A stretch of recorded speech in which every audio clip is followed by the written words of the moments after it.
du Père, du Fils et du Saint-Esprit. Amen. La paix soit avec vous. Il est d'usage, frères et sœurs, de se souhaiter la bonne année, ce que je fais à l'instant même, puisque vous savez que, en effet, l'année commence aujourd'hui. Je parle bien sûr de l'année liturgique, celle qui nous permet d'entrer en rapport et en relation avec Dieu. Voilà pourquoi ce premier dimanche de l'Avent est vraiment le premier jour de l'année liturgique. Et je vous souhaite donc une bonne année de rapport avec le Seigneur dans cette liturgie qui nous permet de porter ensemble ce que le Christ est venu nous apporter, le salut du monde. Bien sûr, au travers de vous, c'est aussi avec ceux qui nous regardent à la télévision KTO et ceux qui nous écoutent sur Radio Notre-Dame que j'entre en communion dans cette année nouvelle. Nous nous préparons à la célébration de cette Eucharistie en reconnaissant que nous avons besoin que notre Sauveur nous rejoigne. Aujourd'hui, préparons-nous à la célébration de cette Eucharistie. Reconnaissons que nous sommes pécheurs. Je confesse à Dieu Tout-Puissant, je reconnais que j'ai péché en pensée, en parole, par acte. C'est pourquoi je suis les anges et vous aussi, que Dieu Tout-Puissant nous fasse miséricorde, qu'il nous pardonne nos péchés et nous conduise à la vie éternelle.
Prions le Seigneur.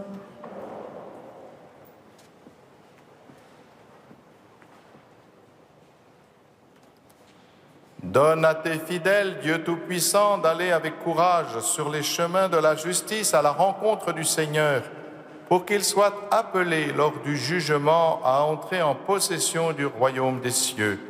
Par Jésus-Christ, ton Fils, notre Seigneur, qui vit et règne avec toi dans l'unité du Saint-Esprit, Dieu, pour les siècles des siècles.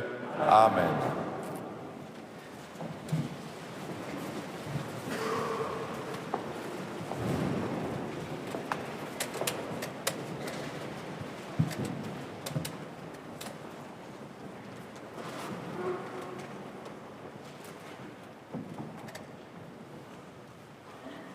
Lecture du livre du prophète Isaïe.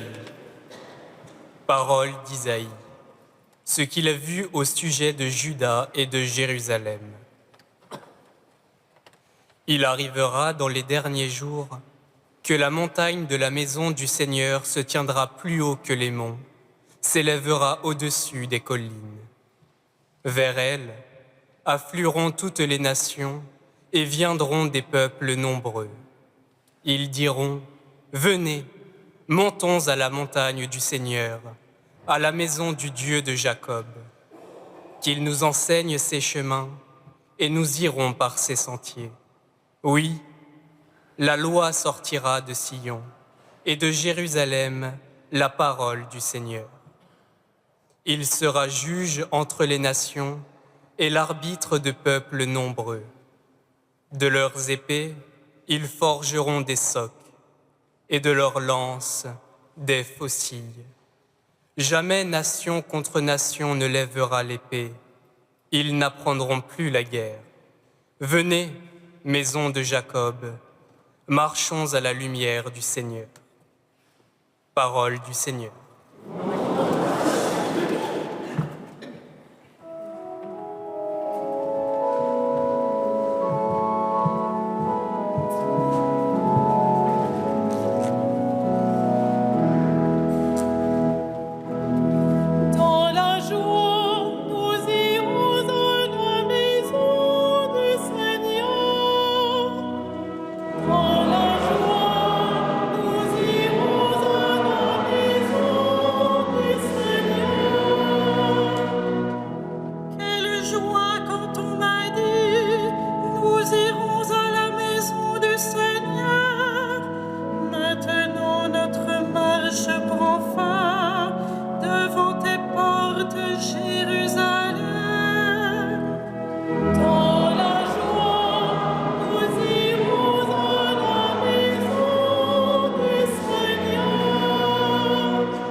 Lecture de la lettre de saint Paul apôtre aux Romains.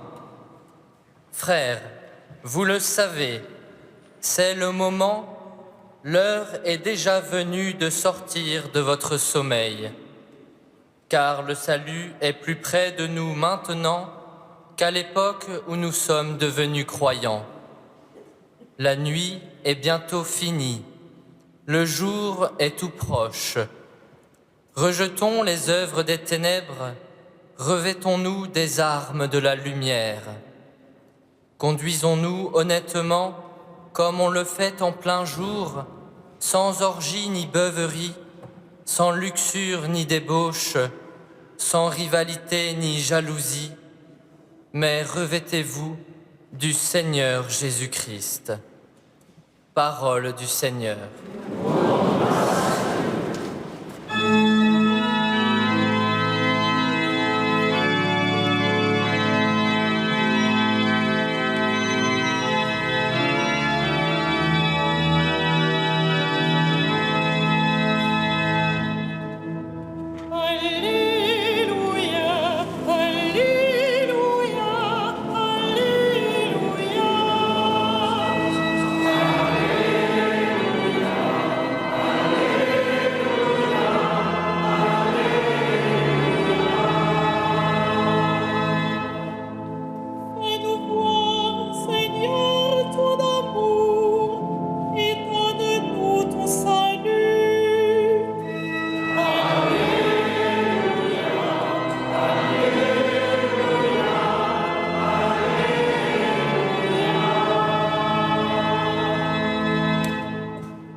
Le Seigneur soit avec vous.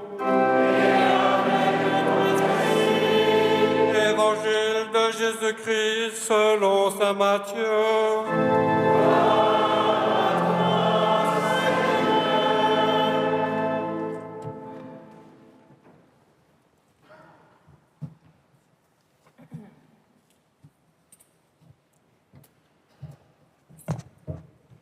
Jésus disait à ses disciples, « Comme il en fut au jour de Noé, ainsi en sera-t-il lors de la venue du Fils de l'homme. » En ces jours-là, avant le déluge, on mangeait et on buvait, on prenait femme et on prenait mari, jusqu'au jour où Noé entra dans l'arche. Les gens ne se sont doutés de rien, jusqu'à ce que survienne le déluge qui les a tous engloutis. Telle sera aussi la venue du Fils de l'homme. Alors, 2 hommes seront au champ, l'un sera pris, l'autre sera laissé. 2 femmes seront au moulin en train de moudre, l'une sera prise, l'autre laissée. Veillez donc, car vous ne savez pas quel jour votre Seigneur vient. Comprenez-le bien, si le maître de maison avait su à quelle heure de la nuit le voleur viendrait, il aurait veillé et n'aurait pas laissé percer le mur de sa maison. Tenez-vous donc prêts, vous aussi. C'est à l'heure où vous n'y penserez pas que le Fils de l'homme viendra. Acclamons la parole de Dieu.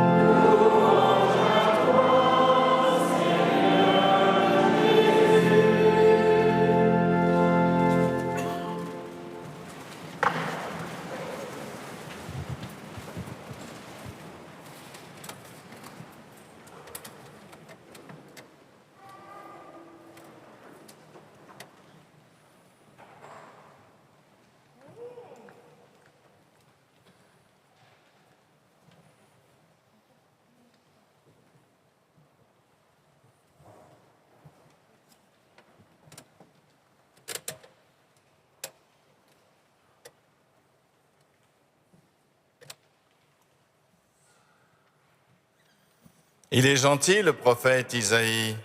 Ce prophète Isaïe qui veut transformer les épées en socs de charrue et les lances en faucilles. Il nous semble très honnêtement un doux rêveur. À son époque, le royaume de Juda est tout petit et il est entouré de puissances extraordinaires comme l'Égypte, la Syrie, qui pourraient l'écraser facilement. D'ailleurs, ce qu'ils vont faire peu de temps après. Et aussi notre pape. Notre pape semble un peu irréaliste quand il nous demande le désarmement nucléaire. Vous connaissez l'adage romain? Si vis pacem para bellum, si tu veux la paix, prépare la guerre. Ça paraît sage. Aujourd'hui encore, un ministre actuellement encore en service a rappelé cette chose qui semble effectivement de bon sens. Si on met l'arme nucléaire hors la loi, ce sont les hors-la-loi qui vont l'utiliser. Eh oui. Oui, tout cela nous paraît sage, mais ce qu'il faut comprendre, c'est ce que les hommes de Dieu affirment. Ce n'est pas la puissance armée qui prépare l'avenir. Les hommes de Dieu disent non, ce n'est pas la puissance armée qui va préparer notre avenir, non, c'est le projet de Dieu. C'est le projet de Dieu. Notre avenir, c'est le projet de Dieu. Alors, on peut toujours essayer de défendre sa nation, bien sûr, avec des armes destructrices qui, aujourd'hui, pourraient largement faire exploser notre planète bien avant que nous ayons fini de la polluer. C'est vrai. Mais est-ce que le projet de Dieu intéresse encore quelqu'un? C'est peut-être là la question essentielle. Alors que les puissances conquérantes se sont appuyées sur la force des armes, comme Cyrus, dont on parle dans la Bible, Alexandre le Grand, Jules César, Napoléon et bien d'autres encore, le royaume de Dieu est désarmé, absolument désarmé. Et cela, il faut bien l'avouer, le rend peu crédible. Et les infatués sourient avec condescendance, comme Staline, quand il narguait le Vatican. Le pape? Combien de divisions? Le pape est toujours là et Staline n'est plus là. Dommage qu'il n'ait pas compris le projet de Dieu. Pourtant, nous, savez-vous, frères et sœurs, que nous sommes appelés à mener un combat? Eh oui. C'est saint Paul qui nous l'a dit dans la deuxième lecture que nous avons entendue. Mais c'est le combat de la lumière, le combat de la liberté. C'est le plus grand des combats. Et le plus grand des combats, je pense, c'est le combat contre soi-même. Oui, le combat contre soi-même afin que l'homme acquiert sa liberté en s'extirpant du conditionnement animal ou physiologique, comme le demande d'ailleurs l'apôtre saint Paul quand il écrit aux Romains. Il nous faut combattre les pulsions, la rage, la jalousie et les débauches en tout genre, c'est ce qu'il dit. Et pour cela, il existe une arme parmi d'autres, une que l'on décrit volontiers aujourd'hui dans notre monde particulier, hyper érotisé. Ça s'appelle la chasteté. Oui, je sais, c'est un gros mot, et peut-être serais-je accusé de sexophobie. Eh bien non, je l'emploie. Oui, la chasteté est une arme profonde, une arme de la liberté, une arme du respect, une arme de la lumière. Tout le monde s'en moque et pourtant c'est un moyen puissant de conquête de liberté et de respect d'autrui, car c'est bien cela la chasteté. C'est établir un juste rapport avec les autres, ne pas se servir d'eux aussi bien pour notre gloire que comme un objet sexuel. La chasteté, c'est le regard sur l'autre ajusté. Certains deviennent végétariens pour respecter les animaux. Nous devenons chastes pour respecter les humains. Tous les péchés d'emprise sont à l'origine des abus dont on parle aujourd'hui. Et tous ces abus, quels qu'ils soient, même l'emprise personnelle, intellectuelle ou psychologique, vient toujours d'un manque de chasteté. Quand le Christ parle de la venue de son royaume, il ne parle jamais de conquêtes sanglantes, spectaculaires ou destructrices. C'est l'avènement du royaume en nous et non pas en dehors de nous, comme je le disais d'ailleurs la semaine dernière. Le règne de Dieu est en nous, mais peut-il venir régner, ce Christ en nous? Justement, avons-nous préparé et combattu le bon combat pour qu'il puisse régner dans notre cœur? Regardez comment il va venir puisque nous nous préparons à Noël. Il vient sans éclat, comme l'enfant de la crèche, vulnérable, faible, sans armes. Un petit bébé ne peut rien. La seule chose qu'il peut, c'est d'être accueilli dans des bras qui l'aiment. Voilà ce Dieu tout-puissant, à l'origine de tout ce qui a été créé, dont la puissance d'amour est créatrice. Le voilà qui se fait petit bébé, non pas avec des armes, non pas avec la conquête, avec la folie meurtrière des hommes qui souvent est destructrice, non, mais avec un amour qui se propose. Il suffit de le prendre dans ses bras et le voilà qui règne. Voilà comment combat notre Seigneur et c'est bien lui qu'il nous faut imiter. Le Christ s'est rendu vulnérable pour être aimé. Et vous voyez cette liberté que nous avons à conquérir dans ce combat de la lumière et de la liberté n'a pas d'autre but que d'aimer et d'aimer comme le Christ, parce que pour aimer, il faut être libre. Libre de toutes les contingences, libre de tous les esclavages, libre pour s'offrir tout entier, comme le Christ a été suffisamment libre pour s'offrir dans ce petit enfant. Vous voyez, la seule question que nous avons à nous poser ce soir, c'est est-ce que nous désirons vraiment la venue du Seigneur Jésus-Christ et son retour?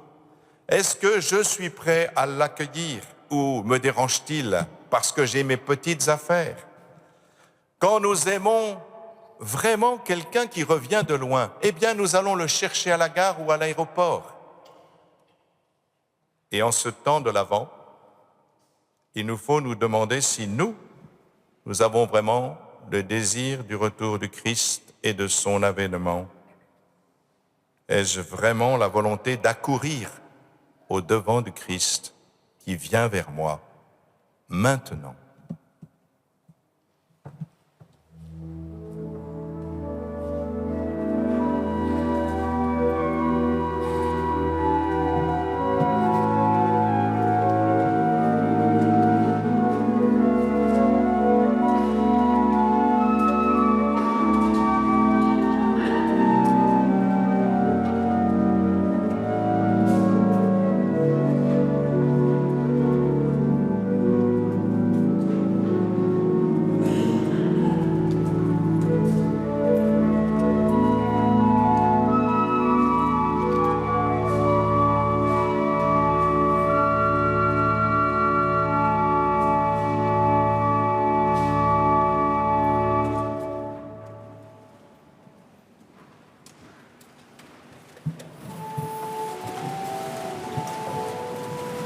Credo in unum Deum,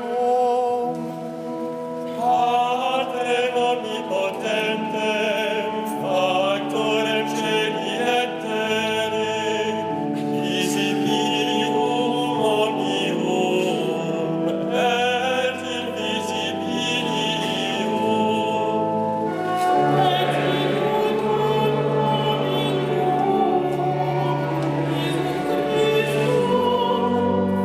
Et in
Prions ensemble au moment d'offrir le sacrifice de toute l'Église.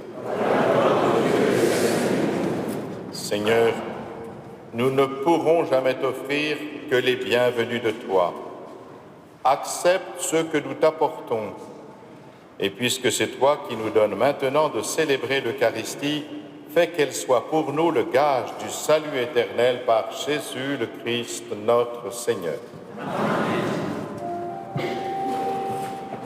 Le Seigneur soit avec vous.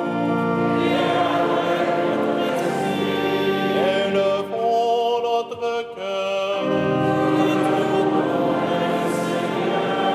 Rendons grâce au Seigneur notre Dieu.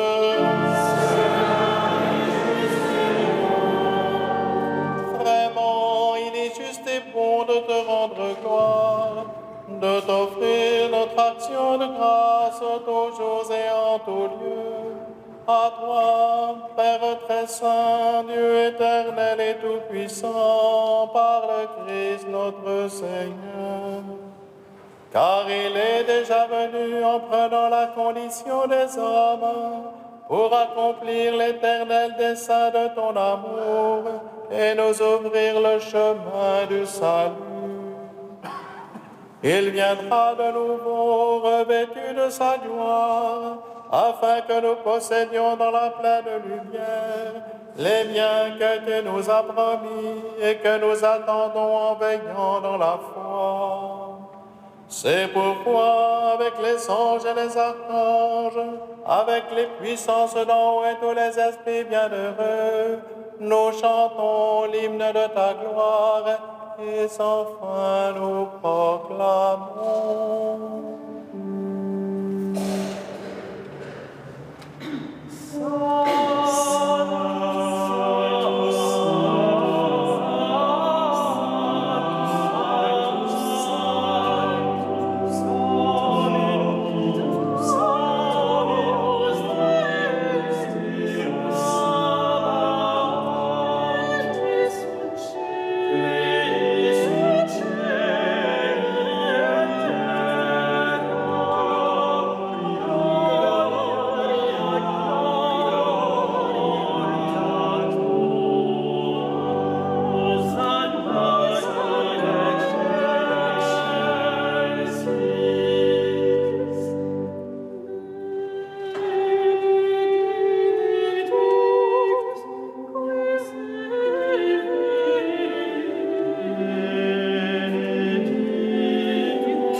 Vraiment saint Dieu de l'univers et toute la création proclame ta louange, car c'est toi qui donnes la vie, c'est toi qui sanctifies toutes choses par ton Fils, Jésus-Christ notre Seigneur, avec la puissance de l'Esprit Saint.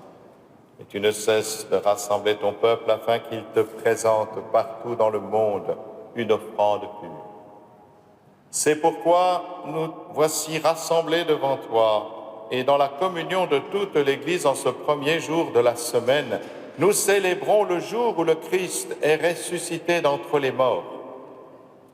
Par lui, que tu as élevé à ta droite, Dieu Tout-Puissant, nous te supplions de consacrer toi-même les offrandes que nous apportons.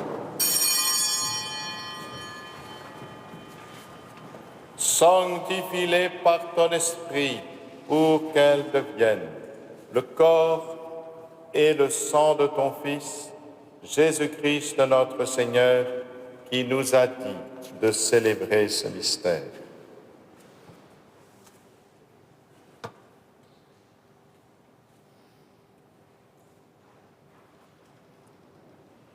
La nuit même où il fut livré, il prit le pain, en te rendant grâce, il l'a béni, il le rompit, et le donna à ses disciples en disant, prenez et mangez-en tous, ceci est mon corps livré pour vous.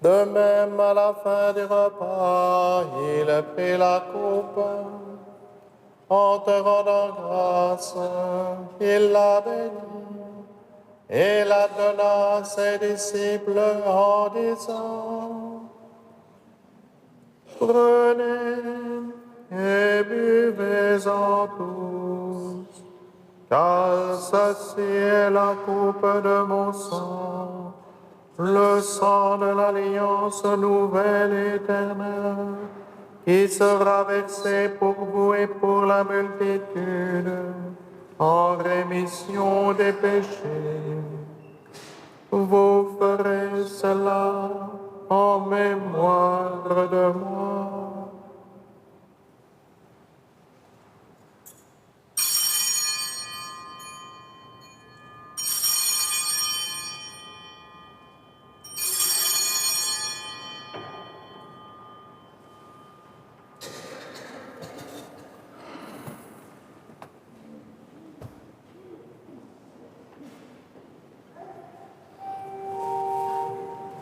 Il est grand le mystère de la foi.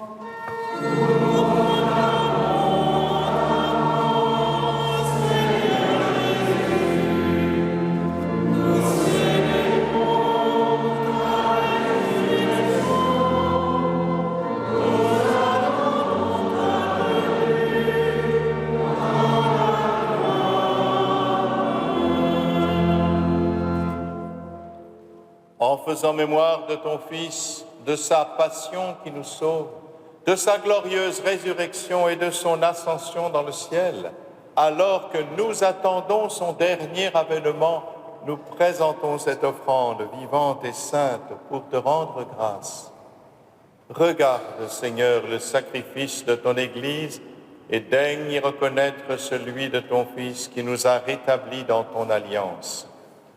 Quand nous serons nourris de son corps et de son sang et remplis de l'Esprit Saint, accorde-nous d'être un seul corps et un seul esprit dans le Christ.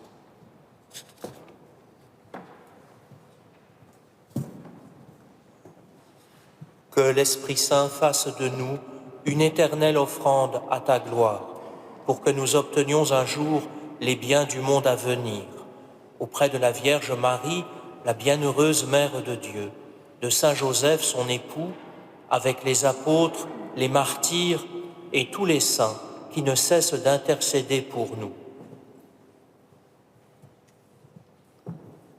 Et maintenant, nous te supplions, Seigneur, par le sacrifice qui nous réconcilie avec toi, et étends au monde entier le salut et la paix. Affermis la foi et la charité de ton Église au long de son chemin sur la terre. Veille sur ton serviteur, le pape François, et notre évêque Michel, l'ensemble des évêques, les prêtres, les diacres et tout le peuple des rachetés. Écoute les prières de ta famille assemblée devant toi et ramène à toi, Père très aimant, tous tes enfants dispersés. Pour nos frères et sœurs défunts, pour tous ceux qui ont quitté ce monde et dont tu connais la droiture, nous te prions. Reçois-les dans ton royaume où nous espérons être comblés de ta gloire, tous ensemble et pour l'éternité, par le Christ notre Seigneur, par qui tu donnes au monde toute grâce et tout bien.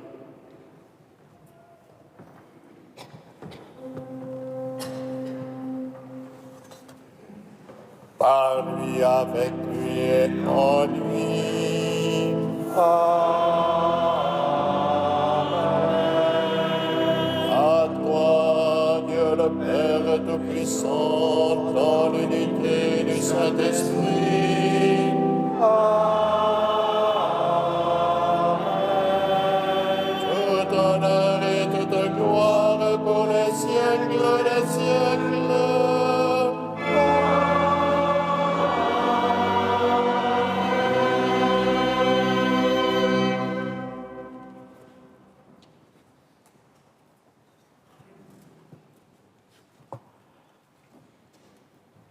Unis dans le même esprit, nous pouvons dire avec confiance la prière que nous avons reçue de notre Sauveur. Notre Père, qui est aux cieux, que ton nom soit sanctifié, que ton règne vienne, que ta volonté soit faite sur la terre comme au ciel. Donne-nous aujourd'hui notre pain de ce jour. Pardonne-nous nos offenses, comme nous pardonnons aussi à ceux qui nous ont offensés. Et ne nous laisse pas entrer en tentation, mais délivre-nous du mal.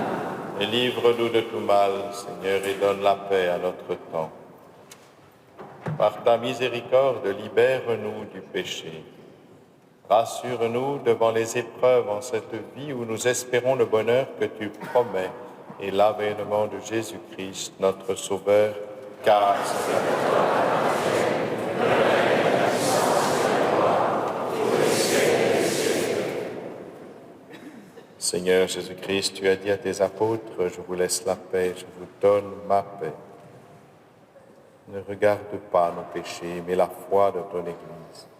Pour que ta volonté s'accomplisse, donne-lui toujours cette paix et conduis-la vers l'unité parfaite, toi qui règnes pour les siècles des siècles. Amen. Que la paix du Seigneur soit toujours avec vous. Dans la charité du Christ, donnez-vous la paix. La paix du Christ.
Heureux les invités au repas du Seigneur.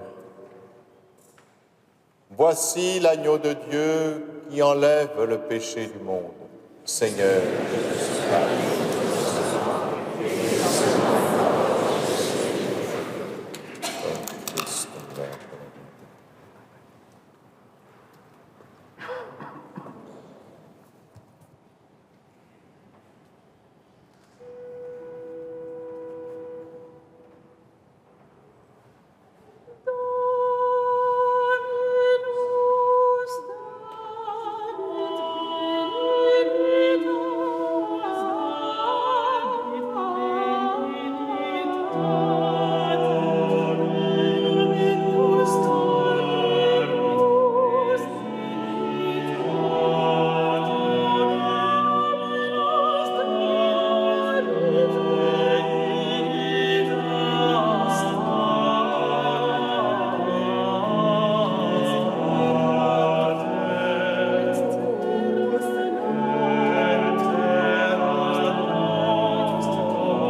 Fais fructifier en nous, Seigneur, l'Eucharistie qui nous a rassemblés.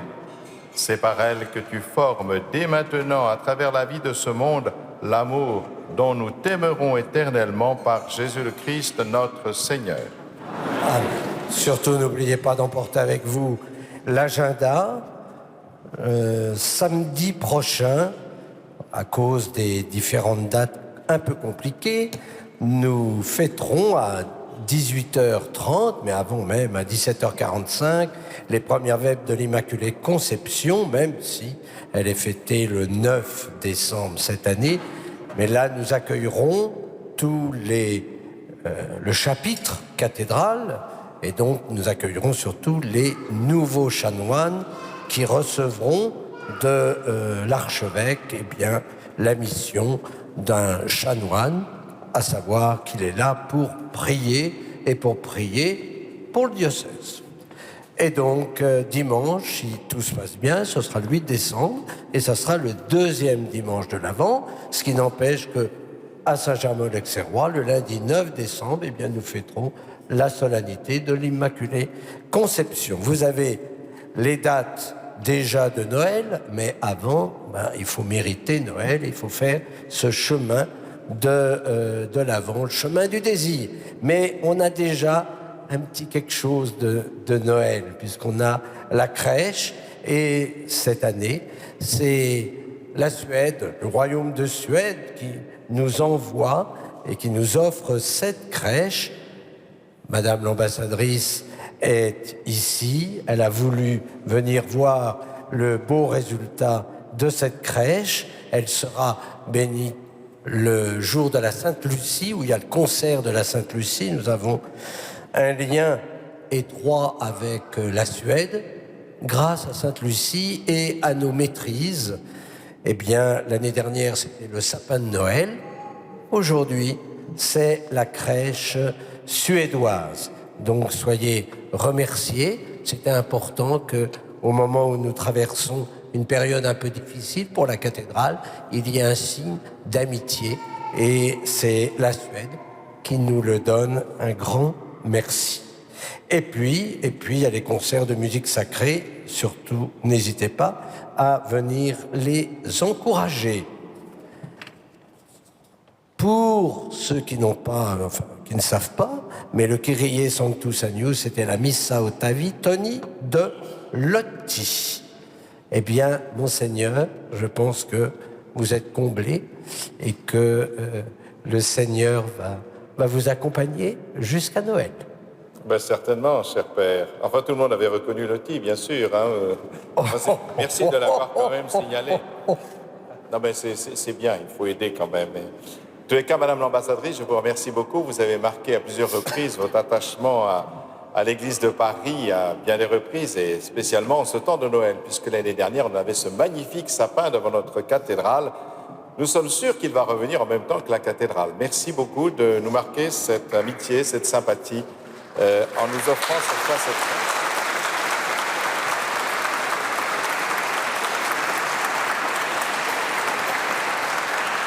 Voilà, bien que nous ne soyons pas dans la cathédrale, nous avons quand même droit, pour l'Avent, à une bénédiction solennelle. Le Seigneur soit avec vous. Vous croyez que le Fils de Dieu est venu dans ce monde et vous attendez le jour où il viendra de nouveau. À la clarté de cette lumière qui lève, que Dieu son Père vous guide dans toutes vos démarches et qu'il multiplie sur vous ses bénédictions. Qu'il rende ferme votre foi, joyeuse votre espérance et constante votre charité. La venue de notre Rédempteur, pauvre parmi les pauvres, est déjà pour vous une grande joie. Quand il apparaîtra dans toute sa gloire, qu'il vous ouvre le bonheur sans fin. Et que Dieu Tout-Puissant vous bénisse, le Père, le Fils et le Saint-Esprit.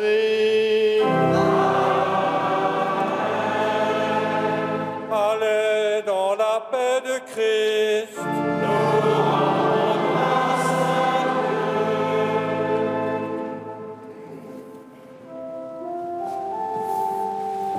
Ah,